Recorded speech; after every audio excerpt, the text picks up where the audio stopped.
सरकार अमा सेमकांदा अनौबा इलेक्शन अमा लाकपा मतमदा तौबा याबा थबखर तौरनबगी अमु हन्ना मोना सरकार पाइबा यारनबगी ओबा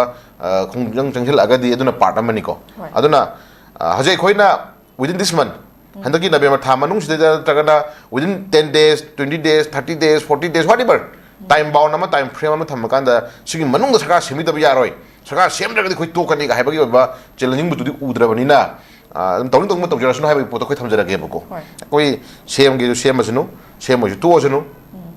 प्रजासिंगदी सिलौजरानी दुगिदिको तौबुतब खोइन हाइजनिंगिदी प्रजासिंगी लेरिबो सेंटिमेंट से सेंटिमेंट से खंग थबक तौबिब्रा हाइबदुमदी क्वेश्चन नमन लेरिनेबको अदुना प्रजासिंग सेंटिमेंट से अखोइना साइ एरिया से अखोइना ngसाइगी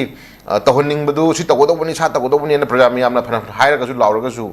पार्टी मनुंगी लेरिबा मगी लेरिबा चरनलों चट नतरगना सेंटरगी लेरिबा लीडर्सनि येंगे मियें अदु मुथेकनाबा ngamba अदुगुम्बा पॉलिटिकल हाइदि लीडर हाइतारेको अदुगुम्बा मुथेकनाबा ngamba अदुगुम्बा मियोइसिंदो यावक्त्रबनिना दि सेंटरगी लुचिंगबसिन हायें ओहनिंग मौंगदा तौनिंग मौंगदा सेमनिंग मौंगदा हसु तुम हाइरिदना सेंटर न तरको डिसिजन खुदिंग मदु खो याताबनी सेंटर लरको डिसिजन खो यदम पेखो ताबनी सेंटर न लरको फिर तो खो यदम याताबनी गाय तुम हाइरिबा तुम अदुदी अदु तारगदी सेंटर की लुचिंग बजिंगना करी खलके के हमें खलकेरा याव खलकेरा उतु खलकेरा वतु खलकेरा अदर कदंगाय सेमगे सेमोइगे को अदुदी अदुम सेंटर न तौनिंग मतम तौजरसनु हाय पुर थमकांदा हजु लाई पोसक्सी इफोंग फोंगना एमएलए खरना हाइबगी रिपोर्ट की मतुंगिना लाइबा बेन संतोष अमदी समित पत्र लाइसे पार्टी की ऑर्गेनाइजेशन मपांगन कंखन अनबा 2027 की इलेक्शन दा अमु हन्ना बीजेपी न सरकार पाइबा याननबगी अदुम खोंथांग अमगी ओना लाकपनी हाइना स्लाइली फोंदोक उरबनिना सिदी बय मनुंगी तखोंथोक मथौनी अदुम हाइना अदुम चमचम उ यारे नत्रा तंगा अदुदा मोना सरकार सेमनिंगबगी इंटेंशन सोइदना सेमगनी सोइदना ngसाइगी सरकार अमा लाकनी हाइबि थाजब लेगा हाइबसिदी अदुम खोइना पामजरमबदी लाकनी हाइबदु लानबिरो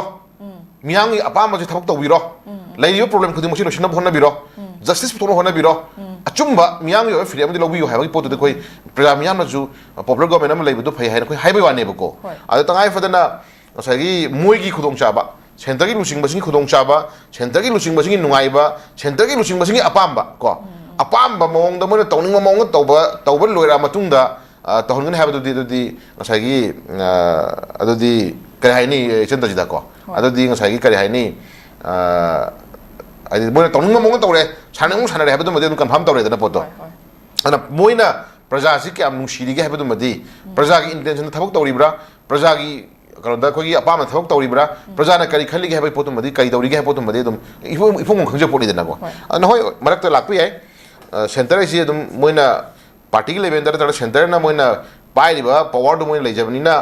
सेमगे दे हयंग दम सेमजु के सुकाइदे को हंगसे दम सेमजु के सुकाइदे तबो तो स्टेट अमा सेम मतुंगदा स्टेट की लेंगा अमा लेहला मतुंगदा लेंगा तु पीबि याबा पावर लेंगा ना तरपु याबा यादबा मयाम लेरगसु लेंगा तु की लेरिबा गवर्नमेंट दु एडमिनिस्ट्रेशन दु द सेम दु द पिशन बे याबा गांगलो पिशन बिरकांदा लेरिबा इशू खुदि मसे लोशन बिनो होनबदु दि सेंटर की मथौ नताबरसनि खोय हंजरिन को पुला पाइसल लगा लाक्सल लगा सही कर हैनी नैबे अब नैरगेना खलकुदुदी तसेंगना अदो हजु स्टिल मोइन उरिसी मणिपुर प्रजासी तसेंगना लाइर हले को लाइर हले हौजिक उना लाइर हले को उना लाइर हले उना लांजेन हले उना को उना ngasi बिखारी ओहले को अदु ओहलबनी न कैदौरे 27 की इलेक्शन सिसु तंगाई फदना पैसा पाइबा तौबंग ngamba को पावर पाइबा तौबंग ngamba कंबू सिंगना नम हाद नत्रगना नमदना दुम शक्ति पाइना होनगन हैबगी मसतु मदि दुम उरो सलग लेबि ममी ता हल्लेबको प्रजा सिंग नमदना निहल्ले प्रजा सिंग नमदना वाहल्ले प्रजा सिंग नमदना पैसा पाइबा कंबू खरा कना को मगी खरदा ngahallega मोय याउद्रगदि हिंगमंग मरोय उहल्लगा मोय याउद्रदि मोय मतिंग नीद्रगदि खोइसे हिंगमंग मरोय लेपंग मदि ममी द उहल्लगांदा नमदना फजरो राजनीति की पॉलिटिक्स की मसतो एकोइ साइ एरिया सिदि ngसाइगी एकोइ या मोमन तादबा मसत अमदा पूर्ण बगी लंबी मदि खोइ उहल्लबरनि खनमंग खले हाइ तारेको अदन हजु लइ फिल्म सि तौद्रिबा इलेक्शन 27 की इलेक्शन सिसु तसेंगना एकोइ प्रजा मियामना दि हाइबगी वानी कनो इचनतजिदा प्रजा मियामना असेंगबा मिहुत अफबा मिहुत ज्ञान ताबा यूथ्स मैम एकोइ न्यू फ्रेश मैम खै खन खनजि हाइबगी वानी तबुदो हजु लरिबा प्रजा थेनरिबा चही अनीगा था मंगा तर फजलबा को कोइ चही ओम फारकद्रोबा कुकी टेररिस्टिंग ड्रग माफिया सिंगी ओइबा ngसाइ नोंगै चिंगदोनगा ड्रग माफिया सिंगी ओइबा ngसाइ ड्रग की मकोनदा को थमगा प्रजा सिंग ngasi वाहलिबा खोइसे एकोइ तंगाइ Fadna sin ताकपदी ko afa mi khan mangam khutong cham di le roi ba ko tawbangam ba paisa pai ba kang busing na praja sing je leira ga vote kar ga moina tawning mong da purana ba lambi ma khoi yalak plan ma lei khare ba ko aduna khoi manipur ji chinta ji dai khoi yam kupna miyam ge ba decision la hoda ta ra ga di ko rajniti lei ba tawni politics ki ba sina maram mo ra kan dai khoi mioi loina mak hajeroi ko loina mak hajeroi sigi marak si di ya well qualify oi ba matik chaba dum politician adum leram lebiram gani tabu percentage di ka dawre percentage namdana paisa thadara ga namdana paisa tinghal laga namdana paisa na mi je leiraga politics tawni ha mi basing ne di percentage yam thokre ba ko adon laira praja na basing yam halabani na namdana laira halabani na ka dawre praja sing je magi daka le requirement du phangno hona matam da paisa laurani paisa lauraga magi minung sidara ta magi lauru bagi lamandu singno hona matam da namdana vote pithokrani ko aduna warak tu je khoi warak tu je ken haida ragadi aphaba miron nama aphaba samaj ama natragana khoi idea manipur sakana hona kom taddi kai dawre adugum ba mama leba nungsida ba ko maran mathum phayeng tureng torga tanma mayam duna namdana leader oira sakhiduna maram marka kai dawre khoi sahi miron kharade khoi je maning halba du mister mo hendore ba ko hoi aduna khoi yam nungai te hajula i process si ben santos lakpa sabin patra lakpa si khoi praja singna haidi expect to bu ya bhai dare ko adi center gi lusing bani lae samit patra lakpire adagi ben santos lae ko adudi athuma tamda lenga ama sembi rakanda manipur da popular government thambi rakanda manipur gi leine irang chakho thorangi oiro magi or daka le khuding mak se praja singa tu na samina rakanda ko apen ben da mayam do haina rakanda ngai phana kare haini se chakho thorangi manipur praja se manipur se mamang am sapi alam lambi simbi na ba tahon jani ha khan ga do khalon si ona te na sona ganda ga sai moina ngang thorai ba taw thorai sin ta ko da di sidi moi masagi haitare ko moi masagi organization kan kana ba moi masagi sai adum tungda moina adum leader oi bi yarana ba gi oi ba khongtha ma ai sam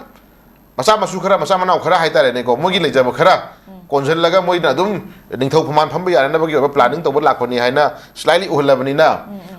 na sai era ko kari higher audition da ko aduna kasu leite hena positive oi ba expectation leite thoba leite ren khan ko khan ba yai manam di hai bodi hainari ko sarkar ama semak na ba semak pa yai matam di har kanu hai ba ji sidi aikoina haidrasu moina haidrasu angang macha sahi class 19 da manga amda hangurasu February gi tarik tara hum doida PR gi matam je makha sangdar ba khoi loire matam adi anirak sangdora bani na as pa logi protocol matungin na anirak sangdora bani na kai gumba hana gi makha ta sangda tara gadi hajik lei di MLA sina phangi right se makha ta na leire roi moi job to horani ata gadi masi makha ta na kai dor poi yai ga se angang class 19 da manga amda phana khut thila ta asu angang dra hairak tu je adu di February gi tarik tara hum do gi mamang da moina sem ga na go menam sem gani semar ha na to khradi adu di hajoji ki oina moina uri potu di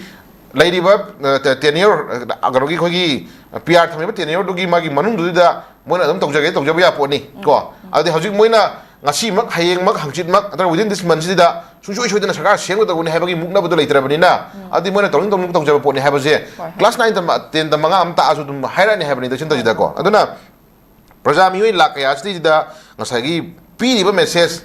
hairiba thamiba thajaba dudi praja na dudi o mogi je dum semning mutam semjara sunu ko semning mutam semjara sunu center ga mogi yana mutam yajara ni seme phare semdre phare haina praja sing hajik se dum laithore edum siti pramani ko ana mamang di koi bien santos to khro samit patra imphal la kan da samit patra ni imphal la ko si pura ninli ne ba ko ekta nin bai bu nin bai si mogi party wa da te samit patra si am chawba daita man lori notice ki oina ngasai gi